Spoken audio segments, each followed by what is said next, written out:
Hi అండి అందరికీ. ఈరోజు రెసిపీ టొమాటో కొత్తిమీర పల్లీ చట్నీ. యాక్చువల్గా నేను ఇది అనుకోకుండా చేశాను, ఎందుకంటే నేను కొత్తిమీర రైస్ చేద్దాం అనుకున్నాను, కానీ పచ్చిమిర్చి లేవన్న సంగతి తర్వాత గుర్తొచ్చింది. తర్వాత ఏం చేద్దాం, దోశల్లోకి చట్నీ కావాలి, అందులోకి పచ్చిమిర్చి కావాలి. ఇప్పుడు ఏం చేయాలా అనుకున్నా, సరే ఎండుమిర్చితోటి చట్నీ చేద్దాం అనుకున్నాను. మరి రైస్లోకి ఏం కావాలి, కూరగాయలు ఏం లేవు అనుకున్నాను. సరే ఈ మూడింటిని కలిపి దోశలోకి చట్నీగా, రైస్లోకి చట్నీగా రెండింటికి పనికొచ్చేలాగా చేశాను అనమాట. అందుకని నేను ముందుగా ఎండుమిరపకాయలని ఇలాగ ఆయిల్ వేసి వేయించుకున్నాను. అందులోనే కొంచెం ధనియాలు, జీలకర్ర వేశాను. అది ఒక స్పూన్, ఇది ఒక స్పూను. ఇలా రెండింటిని బాగా వేయించుకున్నాను. టేస్ట్ అయితే చాలా బాగా వచ్చింది. రైస్లోకి బాగుంది, దోశల్లోకి కూడా బాగుంది. మీరు తప్పకుండా ట్రై చేయండి. నేనైతే ఇది ఫస్ట్ టైం చేస్తున్నాను. ఇంకా మీరు ఇంతకుముందు చూసారా? నేనైతే ఎప్పుడు చూడలేదు ఈ రెసిపీని. ఏదో అలాగా ఆలోచన వచ్చింది, ఇంట్లో ఏమీ లేనప్పుడు అలాగా ఆలోచనలు వస్తాయన్నమాట. ఆ ఆలోచన మీద వచ్చిన రెసిపీయే ఇది. నేను ముందుగానే మా ఆయనకు పెట్టి ఆయన పాపం ఇబ్బంది పెట్టడం ఎందుకులే అని చెప్పేసి రైస్తో ఒక ముద్ద తినేసి టేస్ట్ చేసి అప్పుడు బాగుంటేనే ఆయనకు లంచ్ బాక్స్లో వేశాను. పల్లీల్ని నేను ముందుగానే డ్రై రోస్ట్ చేసుకున్నాను. ఇప్పుడు ఇందులోకి 4 టమాటా ముక్కల్ని కట్ చేసుకొని వేసుకున్నాను. అలాగే ఒక పావు కట్ట కొత్తిమీరని కట్ చేసి వేసుకున్నాను. వీటిని కూడా బాగా మగ్గించాలి.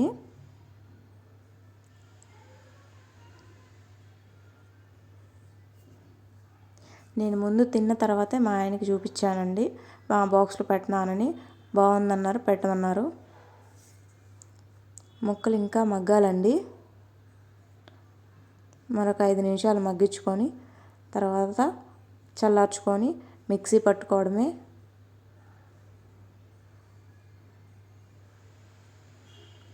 ఇవన్నీ ముక్కలు మగ్గిపోయాయి. ఇప్పుడు స్టవ్ ఆఫ్ చేసేసుకుందాం.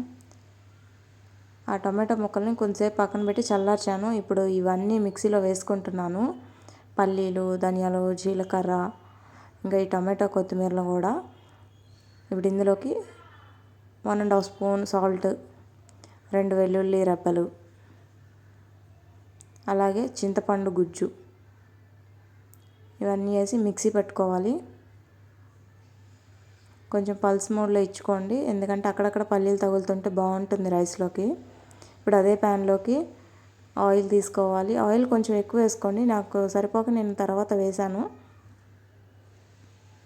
ఇదిగోండి చూడండి, అక్కడక్కడ చిన్న చిన్నగా పల్లీ ముక్కలు ఉన్నాయి. ఇప్పుడు ఇందులో పోపు పెట్టుకుందాం.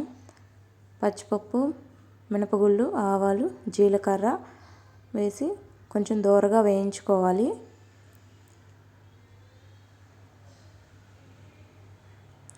ఇందులోనే ఒక 2 కరివేపాకు రెమ్మలు వేశాను. ఇప్పుడు ఈ పచ్చడి మొత్తాన్ని తాలింపు వేసుకోవాలి. అంతేనండి, జస్ట్ 1 మినిట్ అలా ఉంచితే సరిపోతుంది. గుమగుమలాడే పచ్చడి రెడీ అయిపోయింది. రైస్లోకి కూడా అద్దరిపోతుంది. ఒకసారి మీరు కూడా తప్పకుండా ట్రై చేయండి. బాక్స్లో పెట్టే ముందు నేను ఒకసారి తిని చూశాను, బాగుంటుందా లేదా అని. మీరు ఇంతకుముందు ఈ రెసిపీ ఎక్కడైనా చూసుంటే కామెంట్ చేయండి.